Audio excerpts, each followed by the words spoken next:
Hello students, आज हम पढ़ेंगे powers of house of Commons. Britain की संसद के प्रथम सदन की शक्तियाँ। सबसे पहले हम इसमें देखते हैं कि ब्रिटेन की हाउस ऑफ कॉमन्स के पास कौन कौन सी विधायी शक्तियाँ हैं।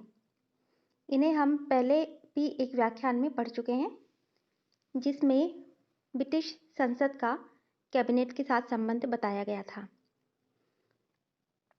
पहला हम देखते हैं कि जो विधायी शक्तियाँ हैं, उसके क्षेत्र में ब्रिटेन की कॉमन सभा की शक्तियाँ असीम है।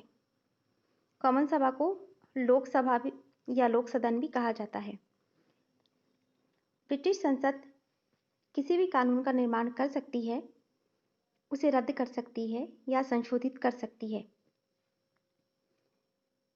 इसका अर्थ यह है कि ब्रिटेन में क्योंकि संघात्मक शासन व्यवस्था नहीं है, वहाँ पर एकात्मक शासन व्यवस्था है, इसीलिए ब्रिटेन में जितने भी विषय हैं उन पर संसद कानून बना सकती है, उन्हें रद्द कर सकती है या संशोधित भी कर सकती है। सैद्धांतिक रूप से तो एक विधेयक को कानून बनाने के लिए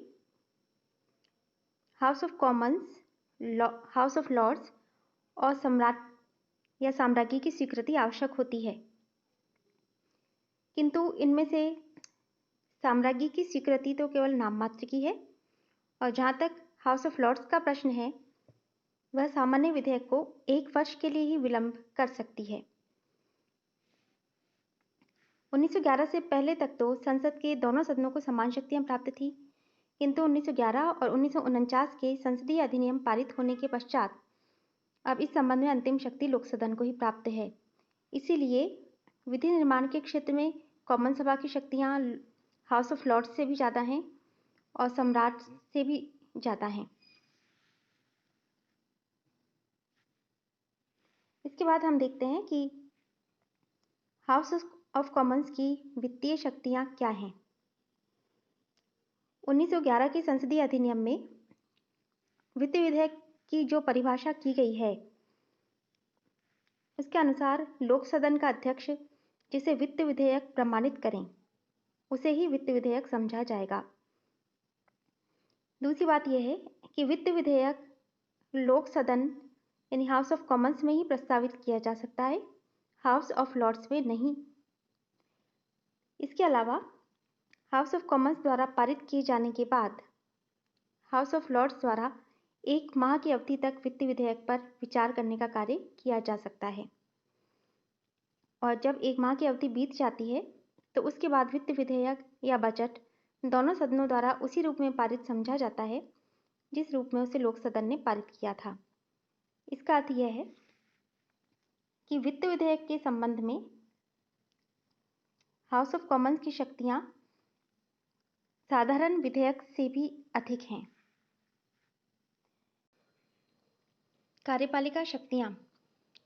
यदि हम कार्यपालिका शक्तियां देखें तो इंग्लैंड में क्योंकि संसदात्मक प्रजातंत्र है, और संसदात्मक प्रजातंत्र में कार्यपालिका यानी कैबिनेट व्यवस्थापिका के प्रति उत्तरदायी रहती है।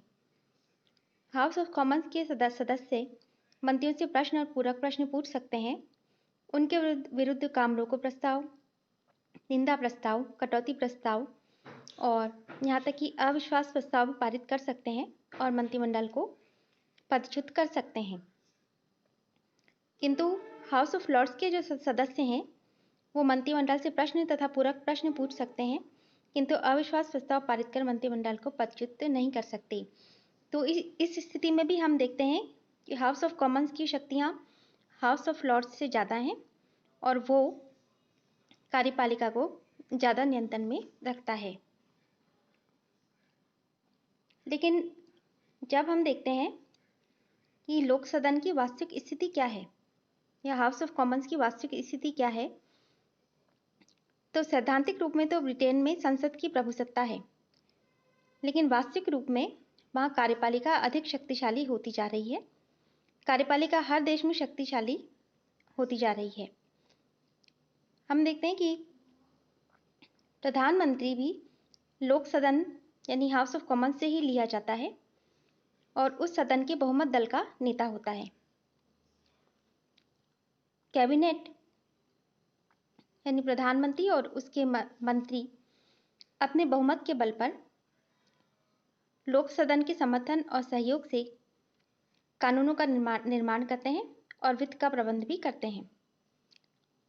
इसके अलावा हम ये देखते हैं कि जो बजट है वो कैबिनेट के द्वारा ही निर्मित किया जाता है और वित्त मंत्री के द्वारा प्रस्तावित किया जाता है और लोक सदन उसे इसी रूप में पारित कर देता है जिस रूप में यह उसके सम्मुख प्रस्तावित किया गया था।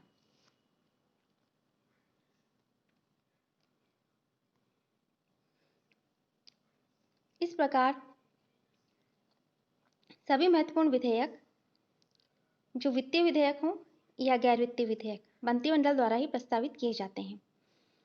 केवल वे ही गैर सरकारी विधेयक संसद से स्वीकृत हो पाते हैं जिन पर मंत्रिमंडल की कृपादृष्टि हो। कहने का आशय यह है कि जब अन्य सांसद कोई विधेयक प्रस्तुत करते हैं तो तभी स्वीकृत हो पाते हैं जब मंत्रिमंडल की उन पर कृपादृष्टि हो, अन्यथा वे स्वीकृत नहीं हो पाते।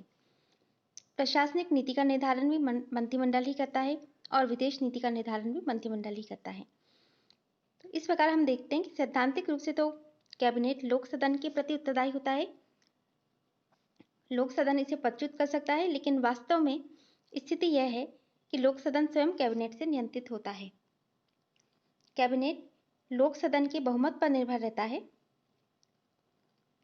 लेकिन इसके साथ ही लोक सदन का कार्यकाल तभी तक रहता है जब तक कि इस सरकार को अपना समर्थन प्रदान करने के लिए तत्पर रहे। जैसे ही लोक सदन समर्थन उसको नहीं देता, वैसे ही प्रधानमंत्री द्वारा लोक सदन को विघटित करवाया जा सकता है, यानी प्रधानमंत्री सम्राट को परामर्श देकर के लोक सदन को विघटित करवा सकता है और फिर वापस से चुनाव होते हैं और वापस से सरकार का निर्माण किया जाता है।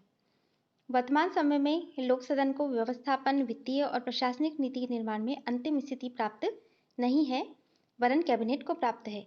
किंतु इससे यह निष्कर्ष नहीं निकाला जाना चाहिए कि शासन व्यवस्था के समस्त चक्र में लोक सदन की महत्वपूर्ण भूमिका नहीं है, यानी कि इसके बावजूद भी लोक सदन की अत्यंत महत्वपूर्ण भूमिका है। पहला तो यह है कि शासन को मर्यादित रखकर लोकतंत्र की रक्षा करने का कार्य हाउस ऑफ कॉमन्स ही करता है। हाउस ऑफ कॉमन्स के द्वारा या लोक सदन के द्वारा शासन को मर्यादित रखने के लिए उन मंत्रियों से प्रश्न पूछे जाते हैं, उनके विभाग से संबंधित प्रश्न पूछे जाते हैं। अगर उनके विभाग में कोई गलती होती है तो निंदा प्रस्ताव उनके विरुद्ध पारित किया जाता है, उनके वेतन पर कटौती प्रस्ताव पारित किया जाता है, इसी तरह उनकी आलोचना की जाती है और एट लास्ट उनके लिए अविश्वास का प्रस्ताव भी पारित किया जाता है। इसीलिए विंस्टन चर्चिल ने इसे स्वतंत्रता की रक्षा का दुर्ग कहा है।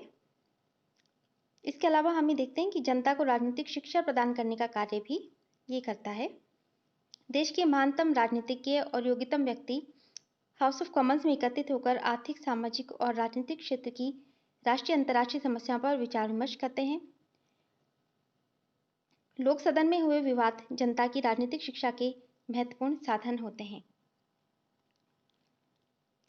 इसके अलावा हम ये देखते हैं कि हाउस ऑफ कॉमन्स में के द्वारा ही कुशल राजनीतिज्ञों का चयन भी हो पाता है, क्योंकि जितने भी लोग हैं जो आगे जाकर प्रधानमंत्री या किसी विशेष पद पर जाते हैं, वो सबसे पहले हाउस ऑफ कॉमन्स में कई सालों तक अपना भाग्य आजमाते हैं। ये भावी राजनीतिज्ञों के चयन और प्रशिक्षण का स्थान है। यहाँ पर देखा जाता है कि किसी व्यक्ति के क्या विचार हैं, उनके क्या दृष्टिकोण हैं, उनमें नेतृत्व के क्या गुण हैं, उनमें कितनी धैर्यता है, कितना सहनशीलता है, ये सब बातें वहीं पर देखी जाती हैं।